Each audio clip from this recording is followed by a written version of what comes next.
Hola a todas y a todos.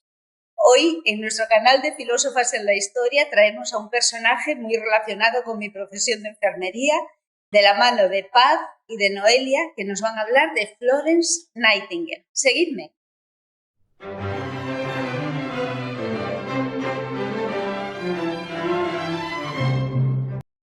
Hola, buenas tardes, Noelia. Buenas tardes.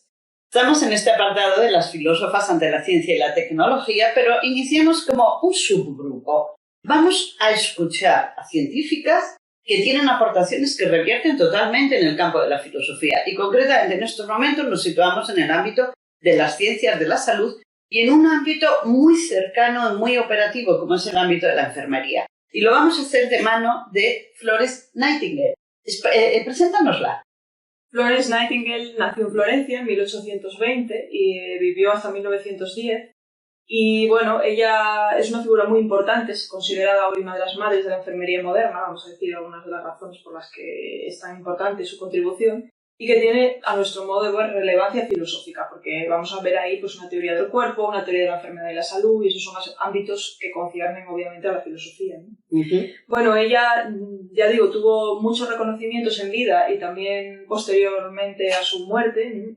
Por ejemplo, el día de su nacimiento, que fue el 12 de mayo, es el Día de la Enfermería, todavía hoy, el Día Internacional de la Enfermería.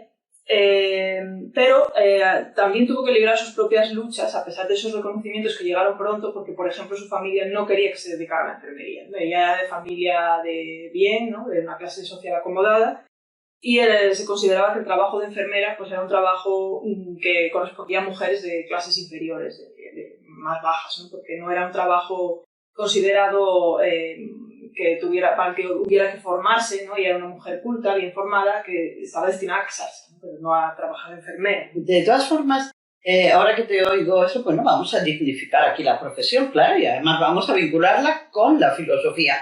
Pero de todas maneras, ella logró tener la aportación teórica, porque sí trabajó in situ, sí es una profesional de la acción. Pero desde esa misma acción crea obra. Está claro, ella se revolucionó, digamos, el campo de la enfermería desde la praxis, pero desde la teoría también. Y sí. Vamos a ir viendo cómo.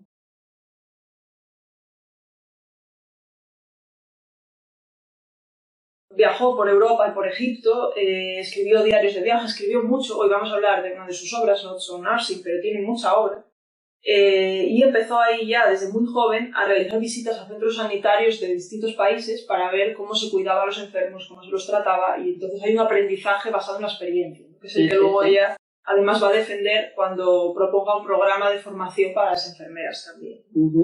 En 1853 ocupa el cargo de superintendente del Instituto para el Cuidado de las Señoras Enfermas en Londres, que era un hospital para mujeres pobres, ¿no?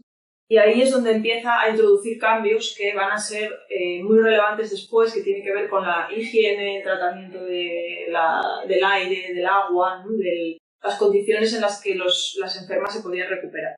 Y además aquí también empieza a proporcionar atención psicosocial a las enfermas. Eran enfermas que eran pobres, ¿no? Entonces no bastaba con darles un lugar para recuperarse, sino que había que buscar luego una manera de que pudieran salir adelante en la vida, porque si no, pues se volvían a la calle. O sea, que tiene muy en cuenta no solamente la salud física, sino también la salud psíquica y el ámbito social, que tanto repercute en lo psíquico y en lo físico. Está claro, así es. Y en ese sentido se la puede considerar una precursora del movimiento de cuidados paliativos también, del que ya hemos hablado en algún vídeo, creo. Autoras como Elizabeth Kubler-Ross y Cecil Saunders ya en el siglo XX. Elizabeth Kubler-Ross era psiquiatra, pero se considera pionera, a pesar de que escribió posteriormente, bastantes décadas después de Florence Nightingale, ¿no? Se la considera pionera de esa atención integral a las personas, en concreto al final de la vida, ¿no? Pero esa idea de que la salud no solo es la salud del cuerpo biológico, sino que debe ser comprendida en una dimensión psicosocial, pues aparece ya en Florence Nightingale. Es que ese cuidado integral de la persona ya es muy revolucionario, porque ya nos está dando una imagen del ser humano, una imagen completa, y no parcelada. Así es, así es. Vamos a volver después a este tema, seguimos un poco con la biografía. Es muy interesante su participación en la guerra de Crimea, ¿no? Ahí estuvo directamente en contacto con el sufrimiento, con la muerte, ¿no? En esta guerra que tuvo lugar entre 1853 y 1856, morían sobre todo los soldados del bando en el que ella estuvo colaborando, ¿no? Morían sobre todo por deficientes condiciones higiénicas y sanitarias. El 80% de los soldados no morían de las heridas de guerra, ¿no? Sino de esa deficiencia a la hora de cuidarlos.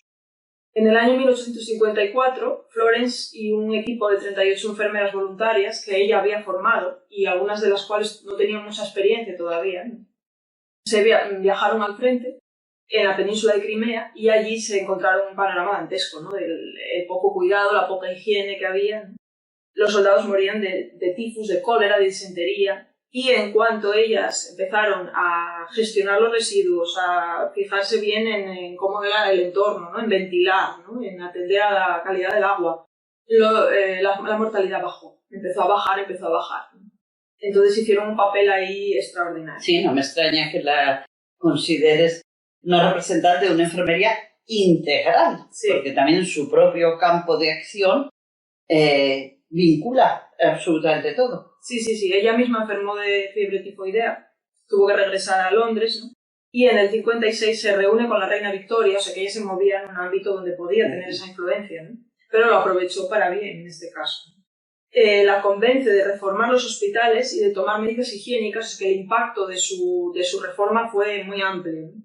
Y el impacto llegó hasta la India, porque en esa época India era colonia británica, ¿no? Y allí también consiguió hacer informes sobre el estado de los hospitales en las zonas rurales, por ejemplo, incluso, y introducir reformas, aunque ella nunca llegó a viajar a la India, pero tuvo en mente, digamos, que esas necesidades que había ahí. Bueno, en 1859 publica la obra de la que vamos a hablar, Notes on Nursing, y en 1860 funda la Escuela de Adiestramiento de Enfermeras en el Hospital St. Thomas de Londres también. Y esta obra, pues, vamos a ver cómo está encaminada a formar a las enfermeras, pero desde un punto de vista muy particular, ¿no? Ella no quiere imponer unas normas para trabajar, para que las enfermeras trabajen, sino que quiere reivindicar la capacidad de autoformación de las propias enfermeras. Eso es muy interesante. Que también tiene una revolución educativa. Hay una teoría de educación interesantísima también en su propuesta. Notes on Nursing va dirigido, al principio de la obra dice, este texto va dirigido a todas las mujeres que cuidan en Inglaterra, dice. Y todas las mujeres que cuidan son todas las mujeres, porque todas las mujeres de un modo u otro son responsables de la salud de los niños, de las personas mayores, ¿no? Excepto quizá algunas familias de clase muy pudiente, ¿no? Que te podían tener a su servicio criadas, ¿no? Entonces no tendrían que encargarse tanto de sus cuidados, pero menuda crítica que les hace también, porque en un momento dado dicen, esas señoras que no son capaces ni de lavarse su propia cara y vestirse, porque en esa época las señoras de clase alta las vestía la criada, dice, es como si fueran enfermas, porque no se valen por sí mismas. Dice, el trabajo manual es muy importante y hay que dedicarse a algo en la vida, ¿no? O sea, que ahí hay una crítica implícita también a la ociosidad de las damas que podían, y de las damas y los caballeros, ¿no? De clases que... Sí, pero no obstante, las criadas seguían siendo mujeres también dedicadas a la tarea del cuidado de otras, pero a la tarea del cuidado. Cierto, bueno, ella sabía aritmética, geometría, álgebra, todo ello contra el deseo de sus padres. Y de hecho creó también unos planes de lecciones para la enseñanza de la aritmética y la geografía a niñas y niños, o sea que de algún modo también estaba muy concienciada sobre la importancia de formar a niñas y niños por igual. Posteriormente aplicó las matemáticas y la estadística a la enfermería y por eso se considera pues, que le da ese carácter, vamos a decir, científico, profesional a la enfermería, pero luego va a hacer también unas críticas a la manera de hacer ciencia de la medicina. Entonces ella entiende que la enfermería es más que una ciencia, ella va a decir un arte, un tipo de... pero no por eso menos importante o menos valiosa que la ciencia médica, que sí podría ser, entonces considera quizá una ciencia. Sí, claro, está reivindicando también esta labor tan importante y tan dirigida totalmente a la praxis, pero praxis que necesita un soporte teórico detrás. Sí. Bueno, en 1858 fue nombrada miembro de la Royal Statistical Society, en 1874 miembro honorífico de la American Statistical Association, o sea que tuvo como decía al principio, pues reconocimientos en vida, entre otros, ¿no? Y después de su muerte, pues también, ¿no? Pues hay que darle el reconocimiento también ahora, porque muchas veces estas personas en la historia no nos llegan con el nivel y la importancia que deberían llegar. Y para mí, pues además, tiene una relevancia filosófica, lo cual pues probablemente está por explorar, ¿no? Entonces, un trabajo de investigación que quizá empieza aquí, pero que todavía está por hacer, ¿no?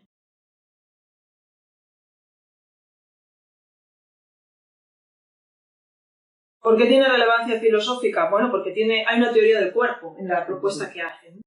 Hay una teoría de la salud y la enfermedad y hay una teoría, una ética del cuidado en lo que ella propone. O sea, que de algún modo la podemos considerar también una pionera o precursora de las éticas del cuidado. O sea, estamos en el ámbito, repercute totalmente en la antropología, en la psicología, en la ética, sí, y en la pedagogía del cuidado. Y en la ética médica, que no lo dije, pero luego veremos también que también de eso se preocupa. Para mí es muy interesante reivindicarla, recuperarla desde una genealogía de los cuidados, es decir, de ver a qué nos hemos dedicado las mujeres, que ha sido en buena medida cuidar, y de cómo lo hemos hecho y cómo hemos tratado de dignificar esa tarea que ha sido tan denostada tradicionalmente. Entonces, en ese contexto, Florence Nightingale es importante también. Bueno, la obra que decía antes, Not So Nursing, que va dirigida a todas las mujeres que cuidan, pero no hay un esencialismo, una naturalización de esas tareas de cuidado. Dice, los hombres también pueden cuidan, y no hay ninguna tarea que hace un hombre que no pueda hacer una mujer y viceversa. O sea, que de ningún modo ella cae en una naturalización de estas sí, de otorgarle la tarea de cuidado a la mujer por el hecho de ser mujer. Exacto. Ahora, por otro lado, hay que dignificar también nuestra historia, que se ha dedicado al cuidado. Exacto. Bueno, el cuidado de la salud requiere un conocimiento, knowledge, dice, entonces no es algo que nacemos sabiendo, no las mujeres ni nadie nace sabiendo cómo cuidar. O sea, hay un conocimiento que se adquiere acerca de cómo cuidar. ¿Con esto qué hace? Pues contribuye a profesionalizar la medicina, crea escuelas específicas para formar a las enfermeras, ¿no? Y a la dignificación de la profesión, como venimos diciendo. Además, redefine el sentido de la enfermería. Dice, no se trata solo de administrar el medicamento que prescribe el médico, sino que hay que cuidar el medio, el entorno del paciente, la dieta y otros aspectos que iremos comentando. En ese sentido, pues para ella la labor de la enfermería es autónoma, es diferente de la tarea del médico. No la sustituye, no está subordinada a ella y además tampoco la ve como una tarea servil. Ojo, eso es también muy importante. La ve como una tarea que tiene una dignidad propia, ¿no? Unos fines propios, un área de experiencia. Sí, un campo de acción concreto, insustituible totalmente. Y la medicina, digamos, farmacológica, la administración de fármacos, la cirugía, no puede sustituir nunca la labor de la enfermería.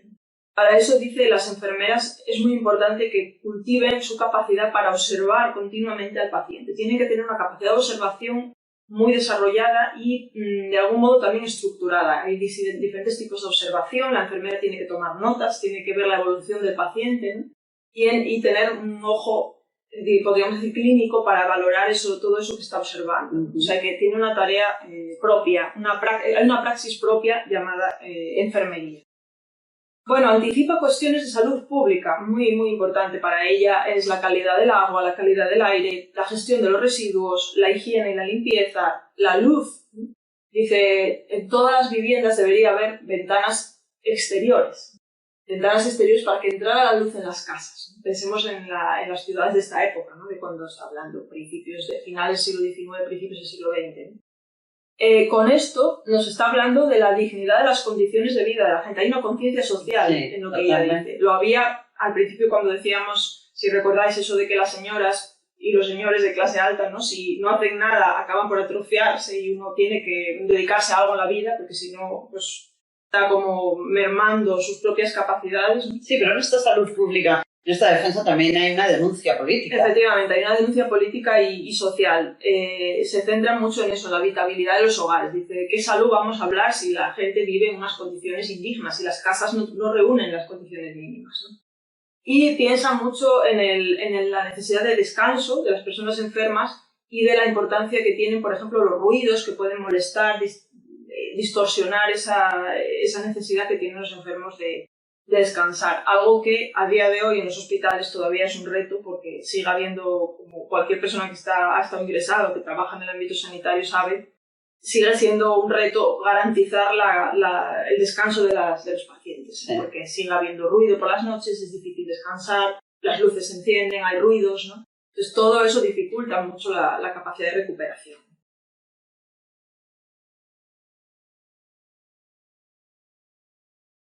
Aspectos psicosociales y de ética de la asistencia sanitaria. Bueno, le preocupa cómo informar al paciente de lo que le ocurre, algo que hoy estamos discutiendo tanto en bioética. Dice, es muy importante distinguir, particularizar. ¿Qué necesita el paciente? ¿Qué quiere? ¿Quiere saber o no quiere saber? Claro, tú no le vas a decir a una persona que obviamente no quiere saber, por eso tienes que observar con quién estás trabajando. ¿Ese paciente quiere saber o no? Si no quiere saber, quizá no debas darle una información que no quiere, ¿no? Quizá, pero, es el respeto a la voluntad en cierto sentido, claro. Eso es, ¿no? Hay que distinguir también entre aquellos pacientes hipocondríacos que hacen un excesivo énfasis en su propia enfermedad. Y ahí hay que saber también manejar esa cuestión psicológica. Tiene que saber atender al estado psicológico del paciente en diferentes tipos de enfermedades y diferentes estadios de la enfermedad. No es lo mismo un paciente que acaba de salir de una operación que un paciente que se ha roto una pierna o que tiene otro tipo de problema, ¿no? Y los estados psicológicos cambian. Y entonces la enfermera tiene que tener esa empatía, ¿no? Esa capacidad de responder. Hay que ver de qué se habla con los pacientes, cómo se habla con los pacientes. Dice, siempre van a recibir bien una buena noticia, ¿no? Pero cuidado cómo das malas noticias, si hace falta que las des, ¿no? Porque una persona que está sufriendo a lo mejor no necesita escuchar pues, que ha habido un atentado terrorista no sé dónde, ¿no? Ese tipo de cosas. Luego habla mucho de cómo prestar un buen acompañamiento al paciente. Hoy estamos cada vez más pensando en la necesidad y la importancia del acompañamiento cuando asistimos a los problemas que tenemos masivos de salud mental, ¿no? En nuestra sociedad. Pues ella también dice, la enfermera tiene que prestar atención, interés en el paciente. Dice, no hay nada peor que pasen de ti cuando estás enfermo. Dice, necesita atención, acompañamiento. La enfermera tiene que mostrarse activa, fresca, dice, no lacrimosa, no tiene que compadecerse todo el rato el paciente, no tiene que llorar y sufrir con el paciente, porque entonces no puede... Es que hay transmisión emocional. Entonces, claro, hay que saber muy bien qué emociones son... Te tienes que conocer también a ti misma como enfermera. Y qué emociones son las adecuadas para transmitir dependiendo del contexto. Es que también le importa el estado psicológico de la enfermera. Claro. Es que también tenemos que ver cómo nos encontramos nosotras, y esto está en relación con una cuestión que vamos a tratar después cuando hablemos de la ética del cuidado, que es muy interesante, porque ella nunca defiende un cuidado sacrificado. Eso lo vamos a retomar después. La enfermera puede representar además el arraigo que ese paciente tiene con el mundo. Quizá las enfermeras que pasen a cuidarles son las únicas personas que, digamos, trazan un puente con el mundo exterior. El paciente quizás está aislado en una habitación. Entonces, en ese contexto va a ser muy importante esa relación para esa persona, para que se pueda recuperar. Y finalmente reitera la importancia de observar al paciente. Desea permanecer a solas, desea más acompañamiento, entonces atender a las peculiaridades, ¿no? de cada persona, de idiosincrasia. O sea, que anticipa un poco esa medicina individualizada de la que hoy se habla también, que es tan importante. Integral por un lado, por todos los aspectos que tiene que acoger, e individualizada porque nadie es un clon de otra persona. Exacto. Ni las condiciones son las mismas. Bueno, vamos a ver un poco sobre qué teoría de la enfermedad y la salud tiene y qué teoría del cuerpo.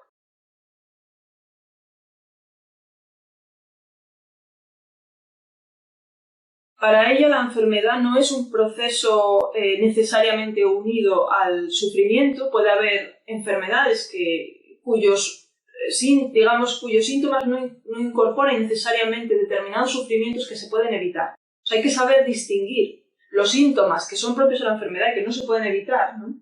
Y habrá enfermedades que no tengan síntomas especialmente dolorosos, ¿no? De aquellos sufrimientos que sí son evitables, que se pueden remediar con cuidados. Por ejemplo, la falta de sueño, porque hay ruido alrededor, o la falta de ventilación y esa sensación de ahogo, todos esos síntomas que se podrían... o el añadir sufrimientos al estado del propio paciente, ¿no? La enfermedad la ve como un proceso reparativo, dice. Es un esfuerzo de la naturaleza por remediar un proceso de envenenamiento o decadencia.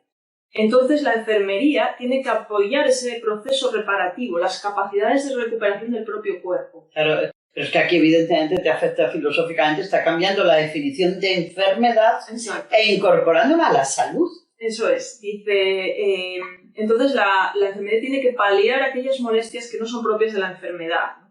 Y tiene que apoyar esa capacidad del cuerpo de recuperarse. El cuerpo no es una especie de artefacto que haya que tratar o reparar con medicamentos. En ese sentido, una crítica a la medicina farmacológica, exclusivamente farmacológica, ¿no? Y a la utilización también de la enfermedad como una oportunidad para investigar por encima de los fines de recuperación de la enferma o del enfermo. Y esto es muy importante también, porque la medicina tradicionalmente ha tenido dos fines. Uno, curar a veces en un sentido restrictivo farmacológico, y otro fin ha sido investigar para poder seguir curando, que es legítimo hasta cierto punto. Y ese punto es cuando la investigación se ha antepuesto a la curación, es decir, cuando la medicina, en algunos momentos de la historia esto ha sido así, ¿no? Se ha basado en la experimentación y ha obviado la necesidad de atender las necesidades de los pacientes, ¿no? Claro, y ahí en ese sentido la enfermería está cercana totalmente, está en el mundo de comunicación directa y de acción directa. Eso es, sí. El cuerpo vivo es un cuerpo que está enfermo, está sano, pero es un cuerpo físico, psíquico, social, podríamos decir, ¿no? Y si enferma todo ese cuerpo, psicofísico, social, ¿no? Entonces debe ser atendido de manera holística. ¿Qué cura la naturaleza? Dice, no cura la medicina. La medicina quita el obstáculo. Pone el ejemplo de la bala, ¿no? Hay un soldado con una bala en el cuerpo, en la medicina quita la bala porque la bala le impide al cuerpo recuperarse, ¿no? Pero es el cuerpo el que cura la herida. Si el cuerpo no cura la herida, no hay recuperación. La medicina no es la que cura. La medicina quita el inconveniente, el obstáculo. Además, la medicina, con su corpus de conocimientos, enseña el daño que hace la enfermedad, pero la enfermería, aquí, solo con la observación y con la experiencia de las propias enfermeras, ¿no? Nos pueden mostrar cómo mantener o recuperar la salud. O sea, hay entonces un principio de salud aquí. Hay un principio de salud que solo vamos a mantener si cultivamos la observación y la experiencia de cómo se ha ido recuperando la gente. Y la medicina no se enfoca siempre necesariamente, dice, ha pensado muy poco en ese principio de salud, ¿no? Ha pensado mucho en la patología, pero no tanto en la salud. Y la enfermería tiene que enfocarse, también la medicina, porque aquí hay una crítica, ¿no?, de fondo a la propia medicina, ¿no?, a la recuperación de la salud. En ese sentido, la enfermería además es activa, no es algo pasivo, no es una profesión pasiva, una tarea que esté al servicio de la tarea del médico, como decíamos antes. Se basa en el conocimiento, no es algo que se aprenda, no se sabe cómo, sino que está muy claro cómo hay que aprender, ¿no?, adquirir estos conocimientos. Se basa en la experiencia y es un arte. Para ella, pues la enfermería tiene esa parte de técnica, de arte, aunque eso no quita que no sea importante y que no se pueda conocer. Casi recupera el concepto antiguo de técnica, pero como uno de los saberes, que no está al margen del conocimiento. Exactamente, sí. Bueno, en todo esto hay un estilo educativo también. En la obra de Nightingale hay un estilo educativo propio, podríamos decir una teoría de la educación también, una filosofía de la educación. Ella confía mucho en esa capacidad de observación y experiencia de las mujeres, de las enfermeras, que deben ser autodidactas, dice, tienen que formarse por sí mismas. Estas notas que estoy escribiendo, dice, con respecto a su propia obra, no son preceptos, no deben ser entendidas como un catecismo, como una serie de normas a cumplir, ¿no? Sino que son recomendaciones generales, dice, no son preceptos, sino ilustraciones, o sea, son ilustraciones. Aquí hay toda una teoría de cómo se aprende, cómo se conoce, ¿no? Y hay una antropología también, porque está entendiendo que la persona tiene una autonomía para conocer, ¿no? No debe creerse todo lo que le cuentan y aceptarlo como una autoridad exterior, sino que tiene que experimentar esos conocimientos por sí misma, esa praxis. Bueno, esto también está relacionado con su ética del cuidado, ¿no?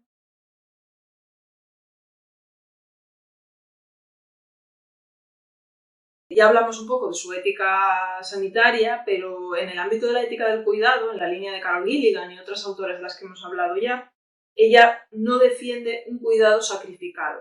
recordamos que el sacrificio era una de las desmesuras o de los problemas que podía traer la ética del cuidado. Cuando ponemos tanto énfasis en el cuidado, claro, puede eso acabar justificando el sacrificialismo de la persona que cuida. Pues dice Nightingale, la enfermera no tiene ni debe estar siempre ahí para el paciente. Tiene derecho, y además es que no es lo mejor para el paciente, tiene que hacer su tiempo de cuidado y luego debe sustituirla a otra enfermera. Es decir, no hay que cuidar en exceso, ya nos lo dijo antes, y tampoco yo me tengo que agotar en esos cuidados. No es sacrificial. Exactamente. La persona cuida personalmente, dice, o sea, pones algo personal a la hora de cuidar. El cuidado no es simplemente algo técnico, aunque también hay una parte técnica y profesional, sino que tiene una parte que podríamos decir de implicación personal en lo que estás haciendo. Y de una parte de iniciativa.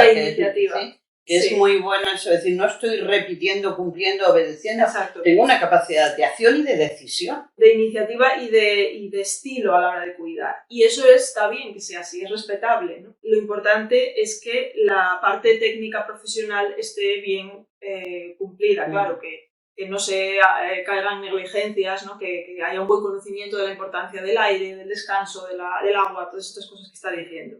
Pero, por lo demás, pues cada enfermera tiene su estilo, cada persona que cuida tiene su estilo y está bien respetar ese estilo y es bueno para los pacientes que haya diferentes estilos también. Además, como precursora de la ética del cuidado, ella dice que hay que atender a las circunstancias y los contextos, no hay unos principios generales para cuidar, puede haber unas recomendaciones generales, pero no hay unos preceptos universalizables, sino que hay que atender a las necesidades concretas del paciente, a la idiosincrasia.